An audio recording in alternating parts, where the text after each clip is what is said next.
자, 이번에는 알고리즘의 기본적인 이해에 있어서 마지막 단계인 검증입니다. 이 검증을 할 때 디버깅 표를 사용을 하는데 디버깅 표에 사용하는 방법에 대해서 알아보도록 하겠습니다. 자, 디버깅 표의 용도. 자, 디버깅 표는 여러분들이 앞으로 하게 될 이 알고리즘 순서도가 정확하게 작성되었는지 그렇지 않은지를 최종적으로 검증하는 거고요. 여러분들이 이제 프로그램 랭귀지를 사용해서 실제로 컴퓨터에 구현하기 전에 컴퓨터가 어떻게 반응을 할지 예견할 수 있는 그런 자료로도 사용이 됩니다. 이 디버깅 표는 주로 어떤 것을 중심으로 점검을 하게 되냐면 변수입니다. 변수와 그 다음에 보통 어떤 조건에 의해서 분기를 하잖아요. 그런 조건을 중심으로 해서 추적을 하게 됩니다. 그리고 순서도를 시간에 따라서 추적을 하기 때문에 순서도가 시간에 따라서 변수들이 어떻게 값이 바뀌는지를 이렇게 볼 수가 있습니다. 자, 디버깅 표는 사람마다 똑같을까? 그렇지 않습니다. 동일한 문제에 따라서 사람마다 이게 순서도를 다르게 작성할 수 있기 때문에 디버깅 표도 다르고요. 같은 순서도에 대해서도 디버깅 표를 작성하는 스타일이 조금씩 달라질 수 있습니다. 자, 디버깅 표를 작성하는 방법을 한번 알아볼까요? 첫 번째, 디버깅 표는 2차원 테이블로 작성이 됩니다. 표로 작성이 되죠. 자, 그러다 보니까 행과 열이 존재하는데, 열은 뭐냐면, 열에는 어떤 값이 들어가냐면, 첫 번째, 값이 배정되는 변수가 들어갑니다. 변수가 들어가거나, 값을 생성하는 조건이 들어갑니다. 조건. 이쪽으로 갈지 저쪽으로 갈지 판단하는 조건이 들어가게 되는 거죠. 그 다음에 디버깅 표의 행에는 시간이 들어갑니다. 시간. 그래서 위에서부터 밑으로 이 순서도를 쭉 따라오면서 변수 값이 어떻게 변하는지 추적을 하게 되는 거죠. 그리고 정확한 추적을 하기 위해서 순서도에 보면은 이제 앞서서 기호를 배웠죠. 각각의 이렇게 심볼들이 존재하는데 심볼마다 일련 번호를 먹여서 그 일련 번호가 디버깅 표 안에 표시가 됩니다. 이 심볼 안에서 변수 값이 이렇게 바뀌었다라고 표현하는 거죠. 만약에 이제 배열 변수가 나오게 되면 지금 디버깅 표에 열에다가 변수를 한다고 그랬는데 이 변수가 배열 변수가 나오게 되면 값이 엄청나게 많아지잖아요. 그래서 배열 변수 같은 경우는 디버깅 표 앞부분에 별도로 표시를 해 놓습니다. 그래서 그 배열 변수의 원소 값들을 따로 앞쪽에다가 나열하는 게 이제 일반적인 방법입니다. 그리고 이제 시간에 따라서 쭉 추적을 하다 보니까 어떤 문제가 발생하냐면 굉장히 많은 반복 순환이 발생하잖아요. 그러면 같은 데이터에 대해서 일정한 패턴으로 계속 값들이 바뀌는 모양이 나타나게 되는데 그러면 디버깅 표가 굉장히 길어집니다. 그래서 이걸 이제 방지하기 위해서 이런 규칙성이 발생하는 부분에 되게 생략기호, 점점점점 생략기호를 써서 굉장히 반복되고 단순한 부분들을 이제 줄여서 디버깅 표를 길이를 이제 줄일 수 있는 방법들이 있습니다. 그다음에 다른 요소이긴 하지만 뭐 변수의 초기 값을 할당하는 부분이라든지 아니면 반복되는 부분들 이런 부분들은 디버깅 표를 따로 만들어서 마치 펑션 콜하는 것처럼 이렇게 불러서 쓸 수도 있고요. 아니면 하나의 표에 통합해서 쓰는데 따로 표를 만드는 것보다는 하나로 통합해서 쓰는 게 훨씬 이해하기가 편해서 보통은 후자의 경우를 선택을 합니다.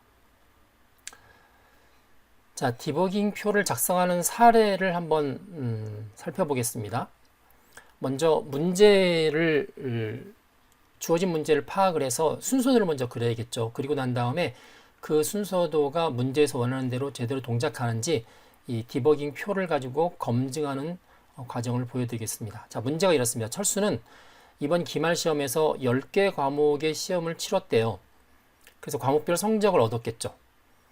그래서 이 철수의 이 10개 과목에 대한 총점과 평균을 한번 구해라 이렇게 되어 있고요.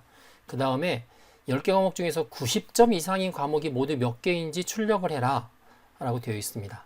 이때 10개의 성적은 배열 변수 A에 다음과 같이 저장되어 있다고 가정을 하겠다. 그래서 A1부터 첫 번째 과목이 70점이죠. A10, 10번째 과목이 100점 이렇게 되어 있습니다. 자, 이 문제에 대해서 이제 순서도를 작성을 했죠. 순서도를 보도록 하겠습니다. 자, 순서들을 보시면 자, 스타트부터 시작이 되어 있죠.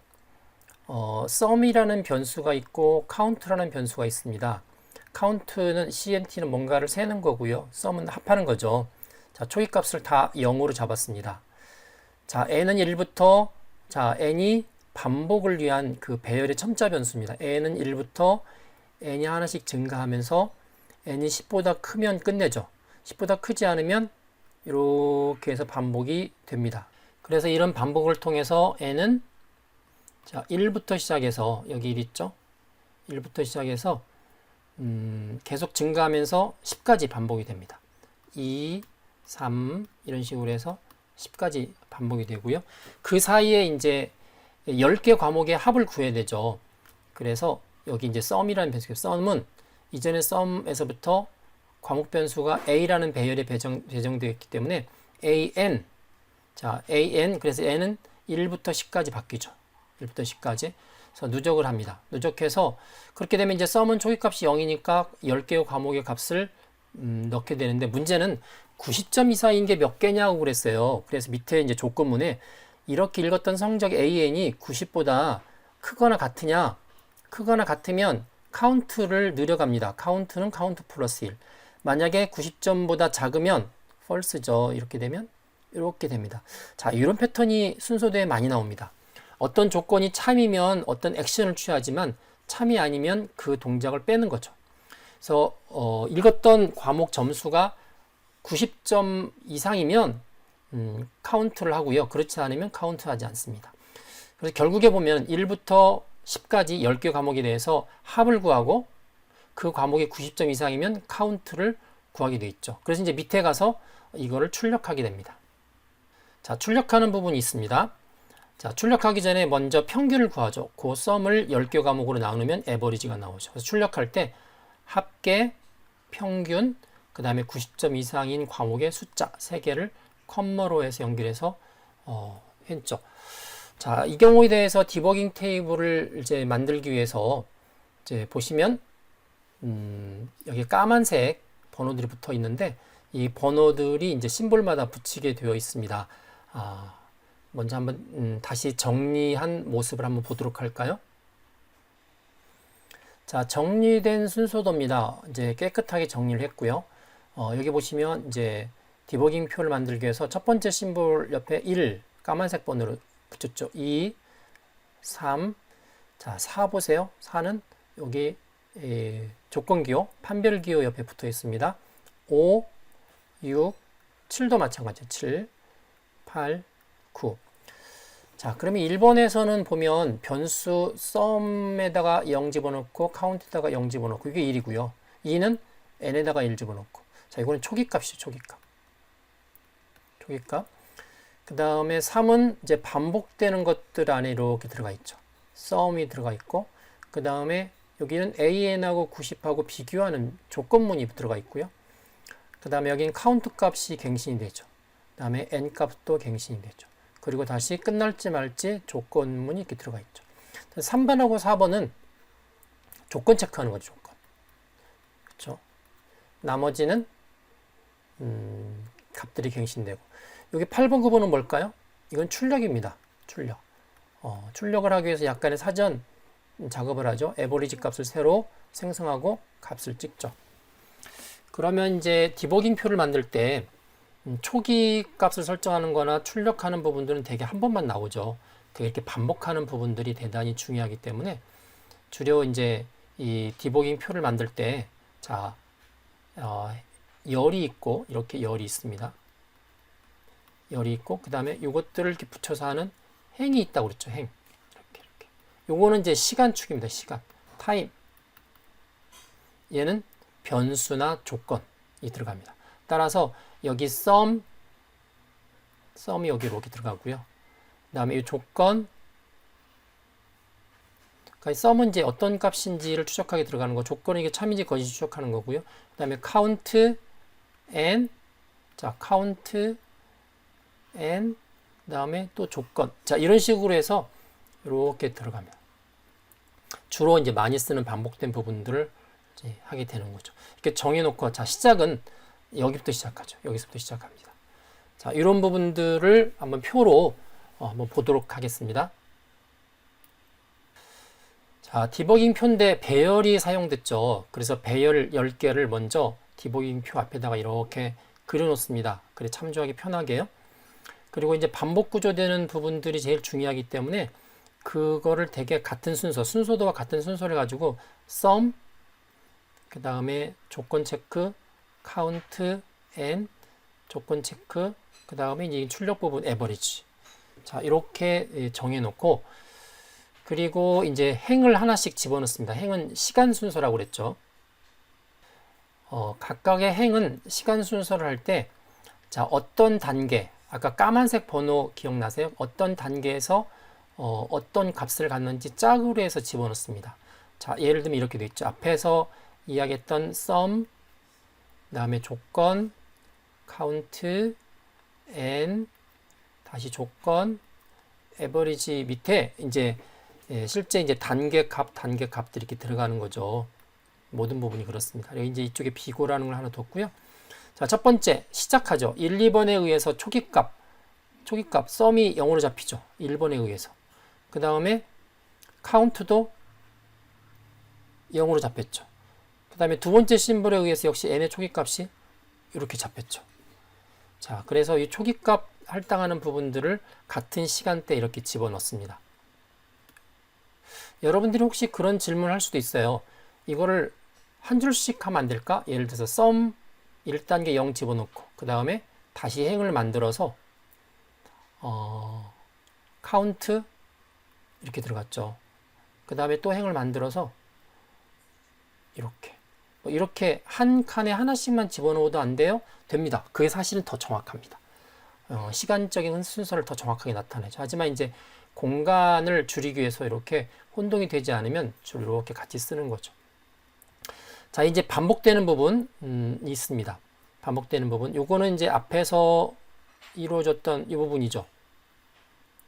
자, 이제 두 번째는 반복되는 부분들. 첫 번째, 세 번째 심볼에 의해서 sum 값이 업그레이드 되고, 그 다음에 조건이 맞는지 체크하는 조건이 false죠. 그때 n이 6번 심볼에 의해서 2로 갱신되고 계속 할지 말지 이 조건에 의해서 보니까 false가 됐습니다. false가 되다 보니까 다시 반복을 해야 되죠. 자, 그래서 앞에 이렇게 두 개는 이루어졌고요. 다시 이제 반복이 되면서 sum 값이 이렇게 되고 다시 조건 체크한 다음에 조건이 true가 되니까 count가 늘어나죠. count가 늘어납니다. 이 앞에서는 count가 안 늘어났죠. false니까. 이 경우는 true니까 5가 실행이 돼서 1이 늘어났고요. 다시 n이 증가하고 계속 반복할지 말지. 자, 이런 식으로 반복이 되는 겁니다. 네, 그래서 쭉 그려보면 자, 초기 값을 할당했던 부분들 첫 번째 반복, 두 번째 반복. 자, 어디까지 반복이 되나요? n이 1부터 2, 3, 10까지 반복이 되죠. 그래서 이게 반복할지 말지의 조건을 점검하는 건데 false니까 반복을 했죠. 11이 되는 순간에 true가 돼서 끝납니다. 끝나면서 값을 출력하죠.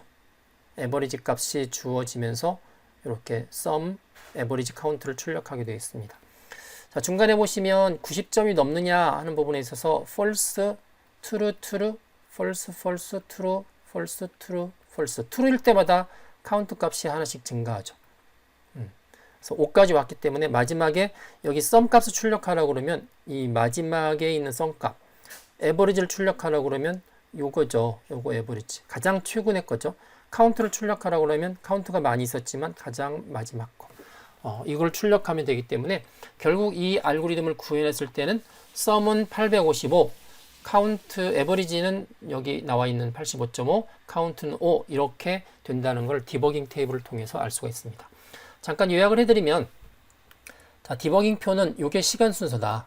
순서도 흘러가는 시간 순서고 그 다음에 이 행이 그렇고요. 각각의 열은 대개 이제 나와 있는 변수와 조건과 이런 것들을 쓴다. 되어 있습니다. 그리고 시간 순서에 따라서 각각의 심볼의 이 번호, 단계를 추적하면서 쓰고요. 그때그때 값을 쓰고 맨 마지막에 끝날 때는 가장 마지막에 있는 값들이 최종값이니까 그걸 인용해서 출력하면 된다. 이렇게 여러분들이 이해하시면 됩니다.